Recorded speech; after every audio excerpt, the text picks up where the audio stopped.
ನಮಸ್ತೆ ಸ್ನೇಹಿತರೆ, ಆರೋಗ್ಯದ ಅಡುಗೆಗೆ ನಿಮ್ಮೆಲ್ಲರಿಗೂ ಸ್ವಾಗತ.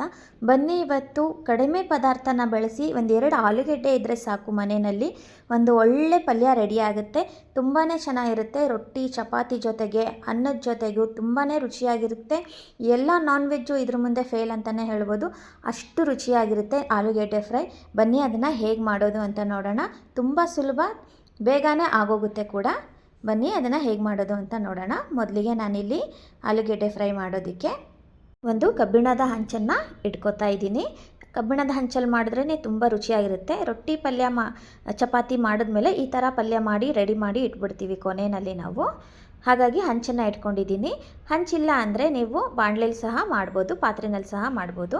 ಹಂಚ್ಕಾದ್ಮೇಲೆ ಸ್ವಲ್ಪ ಎಣ್ಣೆನ ಹಾಕ್ಕೋಬೇಕು. ಎಣ್ಣೆ ಕಾದ್ಮೇಲೆ ನಾನಿಲ್ಲಿ 3 ಆಲೂಗೆಡ್ಡೆನ ಈ ಥರ ಸ್ಲೈಸ್ ಮಾಡಿ ಇಟ್ಕೊಂಡಿದ್ದೀನಿ ನೋಡಿ. ಬೋಂಡಾಗಿ ಹೆಸ್ತೀವಲ್ಲ ಆ ದಪ್ಪ ಇದ್ದರೆ ಸಾಕು. ಚಿಪ್ಸಿಗೆ ಮಾಡ್ತೀವಲ್ಲ ಅಷ್ಟು ತೆಳ್ಳಗೆ ಬೇಡ, ಸ್ವಲ್ಪ ದಪ್ಪನಾಗಿರಬೇಕು.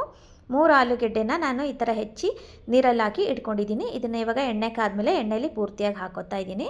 ಆನಂತರ ಇದಕ್ಕೆ 1-2 ಚಿಟಿಕೆಯಷ್ಟು ಅರಿಶಿನ ಹಾಕೋತಾ ಇದ್ದೀನಿ. ಅರಿಶಿನ ಹಾಕೊಂಡ್ಮೇಲೆ ಎಣ್ಣೆನಲ್ಲಿ ಚೆನ್ನಾಗಿ 1 ನಿಮಿಷಗಳ ಕಾಲ ಫ್ರೈ ಮಾಡಿ ಸಾಕು. ನಾವು ತೆಳ್ಳಗೆ ಹೆಚ್ಚಿರೋದ್ರಿಂದ ಬೇಗನೆ ಬೆಂದು ಹೋಗುತ್ತೆ. ಇವಾಗ ಪೂರ್ತಿ ಅರಿಶಿನ ಎಲ್ಲ ಕಡೆ ಹತ್ಕೋಬೇಕು, ಅಲ್ಲಿ ತನಕ ಚೆನ್ನಾಗಿ ತಿರುಗಿಸಿ 1 ನಿಮಿಷಗಳ ಕಾಲ ಮಾಡಿದ್ರೆ ಸಾಕು. ಆನಂತರ ಇದಕ್ಕೆ ರುಚಿಗೆ ತಕ್ಕಷ್ಟು ಉಪ್ಪನ್ನು ಹಾಕೋತಾ ಇದ್ದೀನಿ. ಆನಂತರ ರುಚಿಗೆ ತಕ್ಕಷ್ಟು ಖಾರದ ಪುಡಿನ ಹಾಕೋತಾ ಇದ್ದೀನಿ.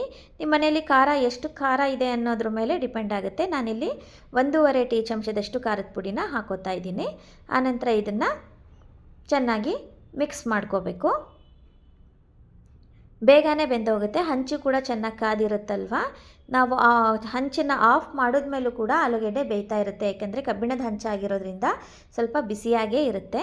ನಾನೀಗ ಇದನ್ನು 1-2 ನಿಮಿಷ ಫ್ರೈ ಮಾಡ್ತಾ ಇದ್ದೀನಿ ಅಷ್ಟೇ. ಖಾರದ ಪುಡಿ ಹಾಕಿದ್ಮೇಲೆ ಉರಿ ಸ್ವಲ್ಪ ಸಣ್ಣ ಇಟ್ಕೊಂಡಿರಿ, ಇಲ್ಲಾಂದರೆ ಖಾರದ ಪುಡಿ ಹೊತ್ತೋಗೋ ಚಾನ್ಸ್ ಇರುತ್ತೆ. ಇವಾಗ ನೋಡಿ ಪೂರ್ತಿ ಎಲ್ಲನೂ ಚೆನ್ನಾಗಿ ಮಿಕ್ಸ್ ಮಾಡ್ತಾ ಇದ್ದೀನಿ. ಆಲೂಗಡ್ಡೆ ಮುಕ್ಕಾಲು ಭಾಗ ಆಲ್ರೆಡಿ ಬೆಂದಿದೆ. ಇವಾಗ ನಾನು ಸ್ಟವ್ನ ಆಫ್ ಮಾಡಿ 1-2 ನಿಮಿಷ ಇದನ್ನು ನಾನು ಮುಚ್ಚಿಡ್ತಾ ಇದ್ದೀನಿ. ಹಂಚು ಬಿಸಿಯಾಗೇ ಇರುತ್ತೆ. 1-2 ನಿಮಿಷ ಆದಮೇಲೆ ನೋಡಿ ನೀಟಾಗಿ ಸೆಟ್ ಆಗಿದೆ, ಆಲೂಗಡ್ಡೆ ಸರಿಯಾಗಿ ಬೆಂದಿದೆ. ಅಕ್ಕಿ ರೊಟ್ಟಿ ಜೊತೆಗೆ, ಚಪಾತಿ ಜೊತೆಗೆ, ಜೋಳದ ರೊಟ್ಟಿ ಕಟ್ಗಲ್ ರೊಟ್ಟಿ ಜೊತೆಗಂತೂ ತುಂಬಾ ರುಚಿಯಾಗಿರುತ್ತೆ. ನಾವು ಈ ಪಲ್ಯನ ಅನ್ನಕ್ಕೂ ಸಹ ನಾವು ಕಲಿಸ್ಕೊಂಡು ತಿನ್ಬೋದು, ಅಷ್ಟು ರುಚಿಯಾಗಿರುತ್ತೆ. ನೀವು ಈ ವಿಧಾನದಲ್ಲಿ ಒಂದು ಸಾರಿ ಪ್ರಯತ್ನ ಮಾಡಿ, ರುಚಿ ಹೇಗೆ ಬಂತು ಅಂತ ಕಮೆಂಟ್ಸ್ ಮಾಡಿ ಹೇಳೋದನ್ನು ಮಾತ್ರ ಮರಿಬೇಡಿ. ಇದೇ ಥರದ ಆರೋಗ್ಯಕರ ಅಡುಗೆಗಳಿಗಾಗಿ ನನ್ನ ಚಾನಲನ್ನು ಸಬ್ಸ್ಕ್ರೈಬ್ ಮಾಡಿ.